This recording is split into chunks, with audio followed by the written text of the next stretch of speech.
உங்களுக்கு ஆயுதத்தை ஏந்துகிற திறமை என்பது எடப்பாடிக்கு கிடையாது. அவரை பொறுத்தவரை டேபிளுக்கு அடியிலே ஊர்ந்து போவதிலே தலை சிறந்தது. தேர்ந்தெடுக்கப்பட்ட முதலமைச்சர் ஒரு திரு முத்துவேல் கருணாநிதி ஸ்டாலின். அவர் கூவத்தூரிலே ஊர்ந்தெடுக்கப்பட்ட முதலமைச்சர்.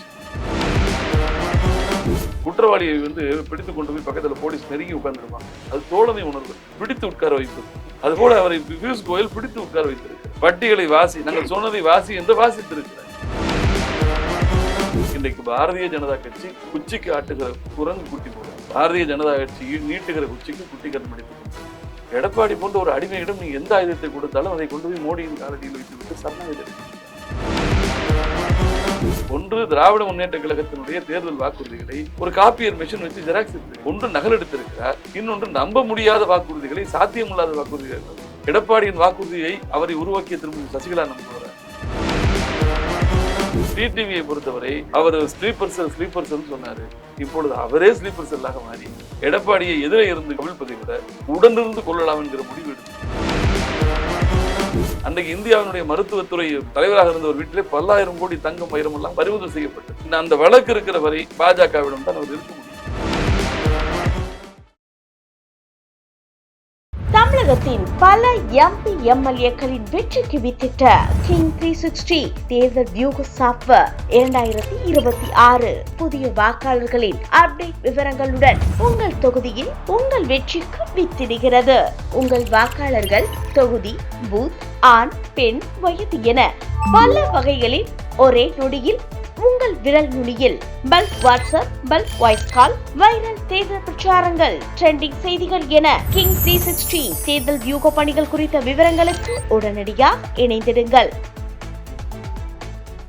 உலக தமிழர்களுக்கு வணக்கம். இது கிங் டிவி. இன்றைய நிகழ்வில் நம்மோடு நமது எம்ஜிஆர், நமது அம்மா நாளிதழின் முன்னாள் ஆசிரியரும் திமுகவின் செய்தி தொடர்பு குழு மாநில துணைத் தலைவருமான திரு மருது அழகராஜ் அவர்கள் இணைகிறார். வணக்கம் சார். வணக்கம் சார். தமிழ்நாட்டுடைய தேர்தல் களம் 2026 நாளுக்கு நாள் பல பரபரப்பான செய்திகளை நம்ம கொடுத்துட்டு இருக்காங்க. அதை தாண்டி மிக நேரடியாக நாங்கள் எதிர்பார்ப்பது என்பது எடப்பாடி பழனிசாமி தலைமையிலான என்டிஏ கூட்டணியுடைய பலம் களத்தில் என்னவாக இருக்கிறது? பலம் என்னவா இருக்கு? என்டிஏ அணியினுடைய பலம் என்று சொன்னால், தமிழக அரசியல் களத்தில் மக்களுக்கு பரிச்சயமான முன்னாள் சுகாதாரத்துறை அமைச்சராக இருந்த அன்புமணி, திரு டிடிவி தினகரன், முன்னாள் முதலமைச்சராக இருந்த திரு எடப்பாடி பழனிசாமி, தேசத்தை ஆட்சி செய்து கொண்டிருக்கக்கூடிய பாரதிய ஜனதா கட்சி, இப்படி பிரதான கட்சிகள் ஒன்று சேர்ந்திருக்கிறார்கள் என்பதை தவிர அந்த கட்சியின் மீது மக்களின் அபிமானம் என்று சொல்கிற போது அவையெல்லாம் அவர்களுக்கு பலமாக இல்லை. ஆனால் ஒரு அணி சேர்த்திருக்கிறார்கள், ஒரு அணி சேர்ந்திருக்கிறது. அது வலுவானதா என்று கேட்டால் எண்ணிக்கையின் அடிப்படையில் அது வலுவாக தெரிகிறதா? நீங்க 10 பொறிகடலையும் ஒரு இரும்பு துண்டு ஒன்றாகாது. இது ஒன்று என்பதற்காக இது பலவீனம் அல்ல, 10 என்பதற்காக அது பலம் அல்ல. ஆக எண்ணிக்கையின் அடிப்படையில் அது ஒரு தோரணம் போல தெரிகிறதே தவிர அவர்களுக்கு பலம் என்பது எல்லோராலும் அறியப்பட்ட முகங்கள் எல்லாம் அணி சேர்ந்திருக்கிறார்கள். அதை கடந்து நான் வேறு எதுவும் அவர்களுக்கு பலமாக இருப்பதாக நான் கருதவில்லை. ஒன்று, அவர்களுக்கு கூடுதல் பலம் என்று சொன்னால் வருமான வரித்துறை, இன்கம் டாக்ஸ், அமலாக்கத்துறை என்று சொல்லக்கூடிய இடி, மத்திய போலீஸ் என்று சொல்லக்கூடிய சிபிஐ, தேவைப்பட்டால் பாரதிய ஜனதா கட்சி இராணுவத்தை கூட பயன்படுத்தலாம். இப்படி தன்னிச்சையான ஆர்பிட்டரி அமைப்பு என்று சொல்வார்கள். நீங்க தெரிஞ்சே தேர்தல் ஆணையத்தை தவிர்த்துட்டீங்க இல்லையா? தேர்தல் ஆணையம் தான் தெரிஞ்ச தவிர்த்துட்டீங்கன்னு சொல்றதுல தவிர்த்துட்டேன் இல்ல, மறந்துட்டேன். சரி, குறிப்பா தேர்தல் ஆணையம். சோ இப்படி மத்திய அரசாங்கத்தினுடைய கட்டுப்பாட்டில் இருக்கக்கூடிய பல அமைப்புகள் இவையெல்லாம் அங்கே கூட்டணியில் இருக்கிறது. சரி. ஆக உலகறிந்த முகங்கள், அடுத்து இந்திய தன்னாட்சி அமைப்புகளாக இருக்கக்கூடிய இந்த விசாரணை அமைப்புகள், இவைகள்லாம் ஒன்று சேர்ந்திருக்கிறார்கள். இதுதான் அவர்களுக்கு பலம். இந்த கூட்டணியுடைய எதிர்வினை என்னவா இருக்கும்? இல்ல, எப்படி கவிழ்த்து பிடித்தாலும் நிமிர்ந்து இருக்கிற நெருப்பு திமுக. அந்த திராவிட முன்னேற்ற கழகத்தினுடைய மூன்றாம் தலைமுறையை கையில் எடுத்து போகிற முத்துவேல் கருணாநிதி ஸ்டாலின் அவர்களை பொறுத்தவரை எத்தகைய ஏவுகணையும் கையில் பிடித்து காது உடைகிற லாபகத்தை கலைஞரிடம் கற்றிருக்கிறார். என் அரசியல் அனுபவத்தில் எனக்கு இப்ப 56 வயதாகுது. ஒரு 10 வயதிலிருந்து நான் அரசியலை பார்த்து கொண்டிருக்கிறேன்.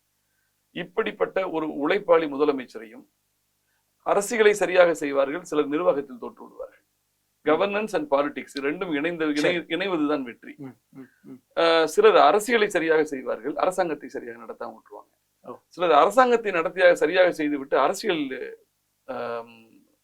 கவனக்குறைவா கவனக்குறைவா விடலாம். இருக்கலாம். ஆனால் இரண்டையும் சமச்சதவீதத்தில் மிக லாபகமாக முன்னெடுத்து, கலைஞரை விட நான் கலைஞரை விடன்னு நான் சொல்ல வரல, அப்படி நான் சூழல் வேற. அன்றைக்கு கலைஞருக்கு இருந்த எதிர்நிலைகள், அன்னைக்கு இருந்த காலங்கள் வேற.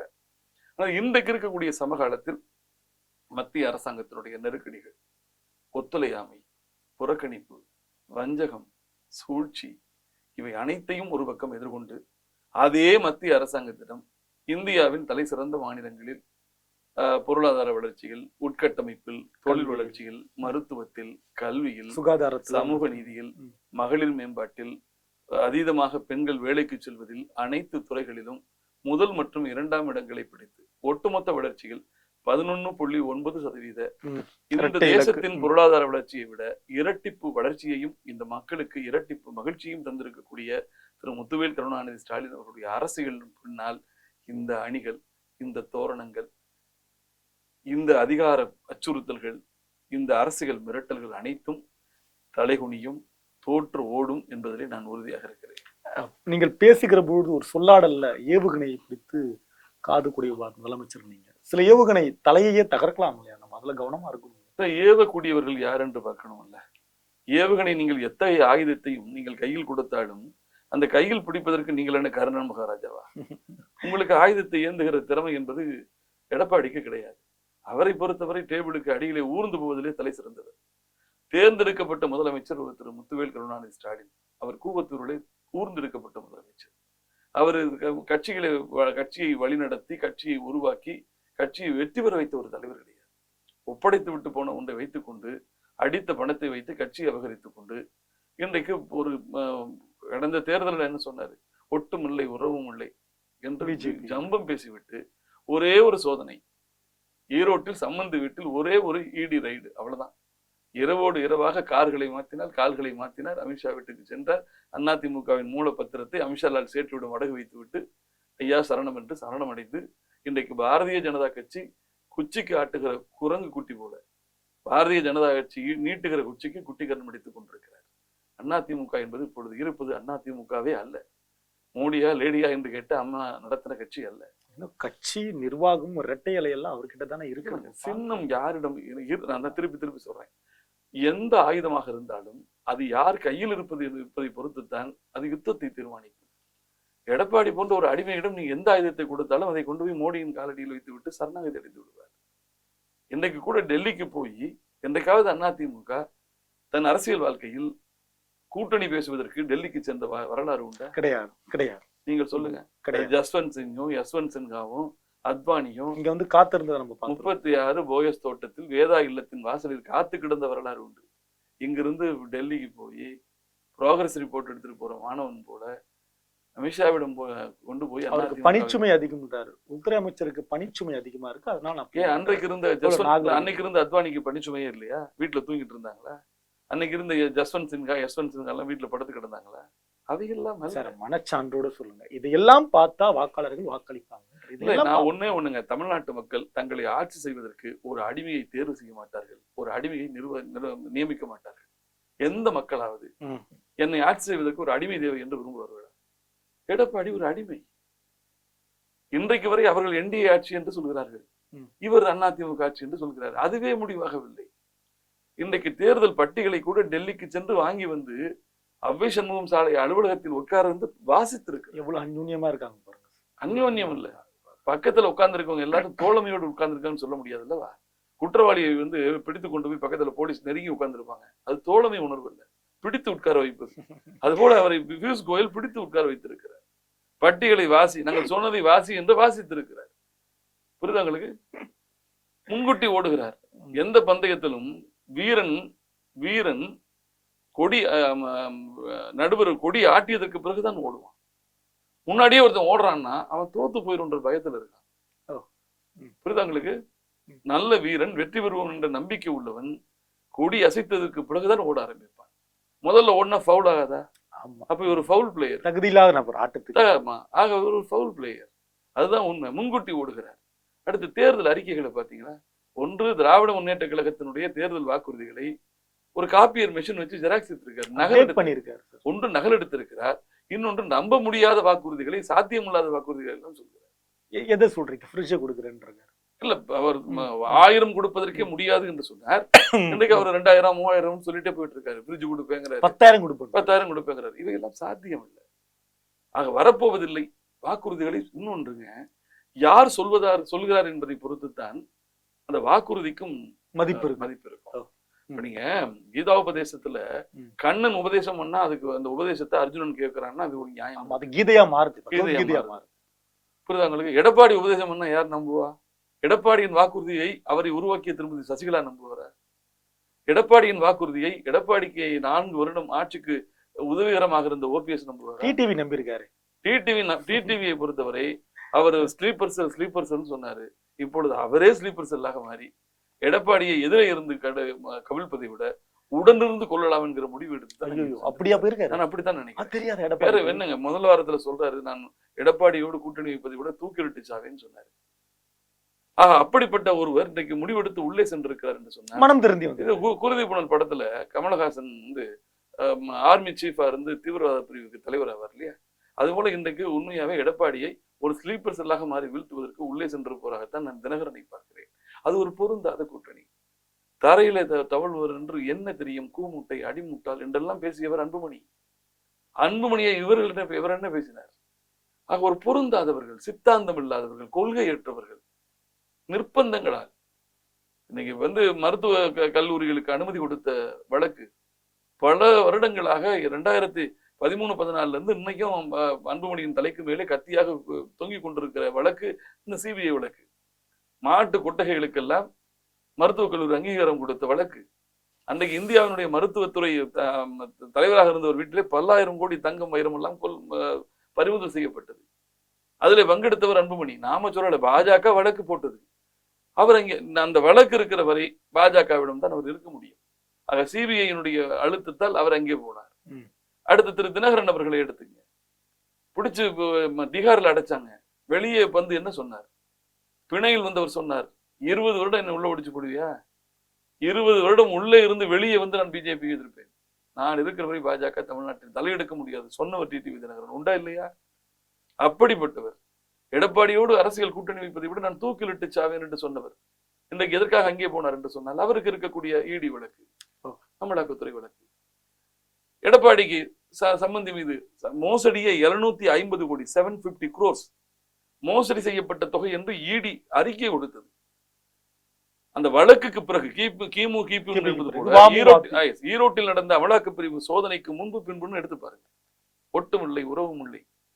பாரதிய ஜனதா கட்சியினுடைய நிர்பந்தங்களால், மிரட்டல்களால், அச்சுறுத்தல்களால், வலியுறுத்தலால் தான் நாங்கள் இஸ்லாமிய மக்களுக்கு எதிரான, சிறுபான்மை மக்களுக்கு எதிரான சிஐஏ மற்றும் என்ஐஏ சட்டங்களை ஆதரித்தோம் என்று சொன்னாரா இல்லையா? நான் வரலாற்று பிழை செய்து விட்டேன் என்று சொன்னாரா இல்லையா? பாரதிய ஜனதா கட்சியினுடைய சித்தாந்த பகைவராளர் என்று கருதப்படுகிற எஸ்டிபியினுடைய மாநாட்டுக்கு போனாரா இல்லையா? இப்படி எல்லாம் சென்றவர் எதற்காக போனார்? ஈரோட்டில் ஈடி நடக்கலைன்னா போயிருக்க மாட்டார். அப்ப இந்த அணி என்பதே ஒரு மிரட்டல், புனை கைதிகளின் கூட்டு சங்கமும். அது நேற்று திரு எடப்பாடி அவர்கள் சொல்றாரு, எங்க அணி சுதந்திரமாக அணி, திமுக அணி அடிமை அணி அப்படின்றத சொல்றாரு. விசிகா ஒப்பிட்டு சொல்றாரு. விசிகாவுக்கு 8, தேமுதிகவுக்கு 10 என்பதே இது அடிமை இல்ல. நீங்க ஒண்ணுங்க, ரொம்ப சிம்பிளான விஷயம். அதாவது எடப்பாடி அவர் தன்னை ஏமாற்றிக் கொள்வதற்கு உரிமை உண்டு, தமிழ்நாட்டு மக்களை ஏமாற்ற முடியாது. தமிழ்நாட்டு மக்கள் கவனித்துக் கொண்டிருக்கிறார். தமிழ்நாட்டில் அதிமுக தான் தலைமை என்று அவர் சொல்கிறார். அதிமுகவிடம் இருந்துதான் தமாக 5 சீட்டை வாங்கிட்டு போகுது. புரியுதாங்களுக்கு? அப்ப தமாக ஒருவேளை அவர் தனி சின்னத்தில் போட்டியிடவில்லை என்று சொன்னால் அவர் யாருடைய சின்னத்தில் போட்டியிடணும்? அதிமுக. அவர் ஏங்க தாமரை சின்னத்துல போட்டிடுறாரு? சொல்லுங்க பார்க்கலாம். சில நேரத்துல சில வீடை போய் வாடகைக்கு கேட்போம், தரமாட்டேன்னு சொல்லுவான், உனக்கு கிடையாதுன்றான். உடனே நம்ம என்ன பண்ணணும் தெரியுமா? நம்புற மாதிரி ஒரு ஆளை ரெடி பண்ணி அவன் பேர்ல எடுத்து உள் வாடகைக்கு நம்ம எடுத்துக்கிறோம். நடந்துட்டு இருக்கு. பெயர் அக்ரிமெண்ட் அவன் பேர்ல இருக்கும், வீடு நம்மகிட்ட இருக்கும். என்னை பொறுத்தவரை அதிமுகவை தினகரன், அன்புமணி, வாசன், பாரிவேந்தர் மற்றும் பலர், ஏசி சண்முகம் போன்ற ஆஸ்தான வித்வான்களை எல்லாம் வைத்து பாரதிய ஜனதா கட்சி தன்வசப்படுத்தி கொண்டிருக்கிறது. ஏறத்தாழ 50 தொகுதி இப்ப கையில போயிடுச்சு. 27 பாஜக என்று சொன்னாலும் இப்ப 18 தொகுதி ஒருவேளை மாம்பழ சின்னத்தில் போட்டியிடக்கூடிய சூழல் இல்லாத நிலை வரலாம். ஏன்னா அவங்களுக்கு வழக்கு இருக்கு. சின்னத்துக்கு எதிராக அப்பாவுக்கும் பிள்ளைக்கும் போட்டி அங்கே. அப்ப எனக்கு தெரிய கட்சிகளை உடைத்த பாஜக இப்பொழுது குடும்பத்தை உடைக்க ஆரம்பித்து விட்டது. தாக்கரே குடும்பத்தை உடைச்சாங்களா? அப்புறம் முலாயம் சிங் யாதவ் உத்தரப்பிரதேசல உடைச்சாங்களா? இப்படி உடைச்சுக்கிட்டே வந்து இப்ப தமிழ்நாட்டுல பாமகவுல கை வச்சிருக்காங்க. புரியுதாங்களுக்கு? இதுதான் நடந்துட்டு இருக்கு. ஆக என்னை பொறுத்தவரை ஒருவேளை பாமக ராமதாஸ் அன்புமணி அணி மாம்பழ சின்னத்திலே போட்டியிட வாய்ப்பில்லை என்று சொன்னால் அவர்களும் தாமரையிலே போட்டியிடலாம். அப்ப கணக்கு பண்ணி பாருங்க, 27 18 கிட்டத்தட்ட 45, இது ஒரு 11 56 மத்தெல்லாம் சேர்த்துங்க, ஏறதால 65 தொகுதி 70 தொகுதி ஆயிடும். இல்ல இன்னைக்கும் சமூக ஊடகங்கள்ல எடப்பாடி அவர்கள்கிட்ட நம்ம 50 60 70 100 அப்படின்னு அதிமுக வாங்கிடுவாங்கன்னு போன வாரம் வரைக்கும் பேசிட்டு இருந்தோம். ஆனா இன்னைக்கு 27 எடப்பாடி முடிச்சிட்டாரு, காங்கிரஸ்க்கு 28 கொடுத்துருக்காங்க. இதெல்லாவா ஆளுமைன்னு சொல்றாங்க. இல்ல நீங்க இதுக்கு மேல நீங்க கூட வாங்கினீங்கன்னா அதிமுகவை பாஜக அபகரித்து கொண்டு களத்திற்கு வருகிறது என்கிற மக்களின் சந்தேகங்கள் உறுதியாகிவிடும். அவங்கள பொறுத்து என்ன நினைக்கிறாங்க தெரியுமா? நீங்க நல்லா ஒண்ணு புரிஞ்சுக்கணும். பல அணிகளாக பாஜக ஆட்கள் இருக்காங்க. இவர்கள் எல்லாம் பாஜகவினுடைய ஆட்கள் தான். தினகரனா இருக்கணும், அன்புமணியா இருக்கட்டும், இவங்க எல்லாமே பாஜக உட்பட. இது போக அதிமுகவுக்குள்ளேயே பாஜக அணி இருக்கு. கிளைக்கழகம் தலவாய் சுந்தரத்துல தொடங்கி RSS மாநாட்டை தொடங்கி வைக்க போனாரா? RSS மாநாட்டுக்கு வேலுமணி போனாரா? பியூஷ் கோயல் என்ன சொன்னாலும் கேட்பாரு தங்கமணி. ஆக அதிமுகவிலேயே பலவீனமான அணி எடப்பாடி அணி தான். அங்கே பாஜகவின் அணி ஒன்று பலமான அணி இருக்கிறது. நீங்க பாத்தீங்கன்னா எனக்கு தெரிய 3/4 பாகத்தை விழுங்கி விட்டது. இன்று வாள் மட்டும்தான் வெளியே தெரிகிறது. அந்த வாளும் தேர்தலுக்கு பிறகு முழுங்கும். வெற்றி பெற்றாலும் தோல்வி விட்டாலும் வெற்றிக்கு வாய்ப்பே கிடையாது. வேற விஷயம். வெற்றி என்பது கற்பனைக்கும் சாத்தியமில்லை அந்த அணியை பொறுத்தவரை. இந்த தேர்தல் என்பது திராவிட முன்னேற்ற கழகத்தின் அரசியல் வரலாற்றில் ஒரு மாபெரும் புதிய சரித்திரம். இதுவரை திமுகவினுடைய வெற்றி சரித்திரங்களில் இல்லாத அளவுக்கு ஒரு பிரம்மாண்ட வெற்றி இந்த தேர்தலில் மக்கள் கொடுக்க எதிர்பார்க்கலாம். 100%. அது எப்படின்னு போறதுக்கு முன்னாடி திமுக கூட்டணி பலமான கூட்டணி அப்படின்றது கடந்த மாதம் வரையா, அல்லது தேமுக சேர்ந்த உடனே பலமான கூட்டணி தேமுதிக வந்து? இல்ல, என்னை பொறுத்தவரையும் திராவிட முன்னேற்ற கழகம் மிகச்சிறந்த அரசாங்கத்தை கொடுத்திருக்கிறது. சரி, ஒரு ஆட்சியை 5வது வருடத்தை தொடுகிற போதெல்லாம் அந்த ஆட்சிக்கு எதிராக மிக கடுமையான ஆன்டி இன்கம்பன்சி இருக்கும். நிர்வாகத்துக்கு எதிரான கோபம் இருக்கும். நான் இதையே பின்னோக்கி விட்டு எடுத்து பாருங்க. 96ல அன்றைக்கு அம்மா போட்டியிட்ட போது அவர்களே தோற்று போகிற அளவுக்கு அலை அடித்தது கோபம். அந்த 5 ஆண்டு காலம். சரியா? அதற்கு பிறகு 2009 10 கலைஞருக்கு எதிராக, குறிப்பாக திராவிட முன்னேற்ற கழகத்துக்கு எதிராக எழுப்பப்பட்ட குற்றச்சாட்டுகளை மக்கள் நம்ப ஆரம்பித்தார்கள். அது மின்வெட்டு, ஈழத்தமிழர் விவகாரம் அனைத்திலும் இன்னும் சொல்ல போனால் பழிபாவத்தை திமுக சுமந்தது. இதுல எல்லாம் எதுலையுமே திமுக தண்டிக்கப்படல, எதுவும் நிரூபிக்கப்படல, நிரூபிக்கப்படல. சரியா? ஈழத்தமிழர்கள் விவகாரத்தை போய் கேளுங்க, திமுக என்னங்க அதுல சம்பந்தம் அப்படிதான் சொல்லுவாங்க. இன்றைக்கு வரையும் திமுக சம்பந்தம். மின்வெட்டெல்லாம் மக்கள் மறக்க மாட்டாங்க. மின்வெட்டு அன்னைக்கு வெளிப்படையாவே அன்றைக்கு இருந்த மின்துறை அமைச்சரே சொன்னார், இந்த திராவிட முன்னேற்ற கழகம் ஒரு வேலை தோல்விவிட்டால் அதற்கு நான் ஏற்றிருக்கக்கூடிய மின்துறை ஒரு காரணமாக விடும் என்று வருத்தப்பட்டே சொன்னார். அதை கூட வெளிப்படையாக சொல்லக்கூடிய இந்த துணிச்சலும் தைரியமும் திமுகவுக்கு உண்டு. ஆக அன்றைக்கு இருந்த ஆன்டி இன்கம்பன்சி இன்னைக்கு இருக்கா பாருங்க. இன்னைக்கு எடுத்து பாருங்க, என்ன குறை? எனக்கு தெரிய ஒரு முதலமைச்சர் இது போல உழைத்த முதலமைச்சர் ஒருவர் கிடையாது. 5 ஆண்டு காலத்தில் ஒரு அரசாங்க பணியில் கண்ணும் கருத்துமாக ஒரு கடைநிலை ஊழியர் எப்படி கண்ணும் கருத்துமா வேலைக்கு போவாரோ அதுபோல கோட்டைக்கு நாள் தவறாமல் சென்று கோப்புகள் தேங்காமல் கோப்புகளை எல்லாம் வெற்றிகரமாக மாற்றி வெற்றி கோப்பைகளாக மாற்றியவர் முத்துவேல் கருணாநிதி ஸ்டாலின். திட்டங்களை எடுத்துக்க சார், நீங்களே எடுத்து பாருங்க. காலையில பள்ளிக்கூடத்துக்கு இன்னைக்கு இந்த காலை சிற்றுண்டி காலை உணவு அற்புதமான திட்டம். ஏன்னா ஒரு காலத்துல வந்துங்க, கணவன் என்பவன் ஆண் என்பவன் பொருள் ஈட்டுவான், பெண் என்பவள் இல்லத்துக்கு உரியவள், அதனால இல்லான்னு சொல்லுவோம். மனைக்கு உரியவள் மனைவி சொல்லுவோம். சரியா? பெண் என்பவள் வீட்டை பார்த்துக்கணும், ஆண் என்பவன் வெளியே சென்று பொருள் ஈட்டி வரணும். இது ஒரு காலம். இன்றைக்கு அப்படி இல்லை. பொருளாதாரத்திலே பொருள் தானா தாரம் என்றால் இருவர் உழைத்தால் தான் இந்நாளில் சுகம் உண்டுன்னு வாழை எழுதின பாடல் போல இன்றைக்கு ஆணும் பெண்ணும் வேலைக்கு போறாங்க. அப்ப இந்த குழந்தைங்க ஸ்கூலுக்கு போறது காலையில பிரேக்ஃபாஸ்ட் பண்றதுல ஒரு சிக்கல் சாதாரண குடும்பங்கள்ல கூட வந்தது. அதிகாலை வேலைக்கு போறதுன்றது பெண்களும் ஆண்களுக்கும் ரொம்ப சிரமமா. அந்த நேரத்துல மிக அழகான திட்டம் இது. இந்த காலை சிற்றுண்டி இன்னொன்னுங்க, பள்ளிக்கூடத்துக்கு போற பிள்ளைங்களுக்கு குழந்தைங்களுக்கு அதிகமா காலையில தான் பசி அதிகமா இருக்கும். இரவு முழுக்க ஒரு 9 மணி நேரம். ஆமா, பிரேக்ஃபாஸ்ட் விரதத்தை முறிப்பது தானே காலை சிற்றுண்டி. அந்த காலை சிற்றுண்டிய அதுவும் ஒவ்வொரு நாளும் விதவிதமா சத்து உணவாக புரிதங்களுக்கு மிக அழகாக தேர்வு செய்து அந்த மெனுவே எடுத்து பாருங்களேன். இதுதான் நான் சொல்றேன், ஒரு தாயும் மாணவனாக ஒரு தகப்பன் ஜாமியாக திராவிட முன்னேற்ற கழக தலைவர் அந்த சிற்றுண்டி கொடுத்தார். அதை விட முக்கியம், அதிகாலை ஊர்களில் வேலைக்கு போகக்கூடிய பிள்ளைங்க காலையில கஷ்டப்படுறதுன்னு கேட்டா அந்த பேருந்துக்கு சில்லறைக்கு தேடுவாங்க. அதுவும் மாதம் 15 தேதி ஆயிடுச்சுன்னா இந்த 15 தேதி வரையும் கொஞ்சம் இலகுவா இருக்கும் காலம். 15ல இருந்து 1ஆம் தேதி வரையும் பாத்தீங்கன்னா அது கடினமா இருக்கும், போராட்டமா இருக்கும், சில்லறைகளை தேட வேண்டிய நிலை வரும். இன்னைக்கு அப்படி இல்லை, இடைநிறுத்தல் அதிகமான. எனக்கு இடையில அப்படி கஷ்டமே இல்லை. ஆண்களுக்கு வந்து சில்லறையில் எடுத்து போட்டு போயிடுவாங்க, பெண்களுக்கு தான் சிரமங்கள் இருக்கும். அந்த விடியல் பயணம் அது எவ்வளவு பெரிய மகிழ்ச்சி தெரியுமா கல்லூரி செல்லக்கூடிய பிள்ளைகளுக்கு. அடுத்து வந்து நான் முதல்வன் திட்டம். இன்னைக்கு இப்ப அரசு பள்ளிகள் படிக்கக்கூடிய பிள்ளைகள் அயல்நாடு சென்று படிச்சுட்டு வராங்க. அடுத்து வந்து நான் முதல்வன், அடுத்து தாயும் மாணவர் திட்டம், புதுமை பெண் திட்டம், கல்லூரிக்கு போகக்கூடிய பிள்ளைங்களுக்கு எல்லாம் மாசம் 1000 ரூபாய். இவை யாவிற்கும் மேலாக இல்லங்களை காத்து கொண்டிருக்கும் அந்த உள்ளங்கள் எல்லாம் மகிழ்வதற்கு மகளிர் உரிமை தொகை, அற்புதமான திட்டங்கள். நீ இதெல்லாம் இந்த திட்டங்களுடைய பெயரை கூட பாருங்களேன். எங்கேயாவது அந்த பெறக்கூடியவருடைய சுயமரியாதையை சுடாமல், உறுத்தல் இல்லாம, இது உன் உரிமை, உன் உரிமை தொகைன்னு கொடுத்தாரு பாருங்க. கருணை தொகையினர் அதான் சொல்றேன், உன் உரிமை தொகையினர். எங்க யாராவது துக்கம் நடந்து போச்சுன்னா கொடுக்கறதாங்க கருணை தொகை. இது மக்கள் கொடுத்த பணத்தை மக்களுக்கு நான் கொடுக்கிறேன், உன் உரிமையை கொடுத்தாரு பாருங்க. திட்டங்களை கூட பாருங்க, நான் முதல்வன், புதுமை பெண், மகளிர் உரிமை தொகை, விடியல் பேருந்து, தாயுமானவன். உங்களுடன் பாருங்களேன், உச்சரிக்கிற போதே உமிழ்நீரும் இனிக்கிற மாதிரியான பெயர்கள். நான் அதைத்தான் ஒரு மேடையில சொன்னேங்க. தமிழை பாட புத்தகங்கள்ல வளர்ப்பாங்க, பள்ளிக்கூடத்துல வளர்ப்பாங்க, கல்லூரியில் வளர்ப்பாங்க. புல்லும் பூக்களையும் பூங்காக்களில் வளர்ப்பார்கள். ஆனால் திராவிட முன்னேற்ற கழகத்தின் இன்றைய ஆட்சி புல்லையும் பூக்களையும் வளர்க்கக்கூடிய பூங்காக்களிலூட புறநானூற்று தமிழை வளர்க்கிறார்கள். செம்மொழி பூங்கா, தொல்காப்பிய பூங்கா. என்ன சார் செய்யல? நீ கொஞ்சம் சொல்லுங்களேன். என்ன திராவிட முன்னேற்ற கழகத்தின் ஆட்சி மீது கடுமையா கோவப்படுறீங்க, ஏதாவது இருக்கா சொல்லுங்க. நன்றி சார், நன்றி. தமிழகத்தின் பல எம்பி எம்எல்ஏக்களின் வெற்றிக்கு வித்திட்ட கிங் 360 தேர்தல் வியூக சாப்ட்வேர் 2026 புதிய வாக்காளர்களின் அப்டேட் விவரங்களுடன் உங்கள் தொகுதியில் உங்கள் வெற்றிக்கு வித்திடுகிறது.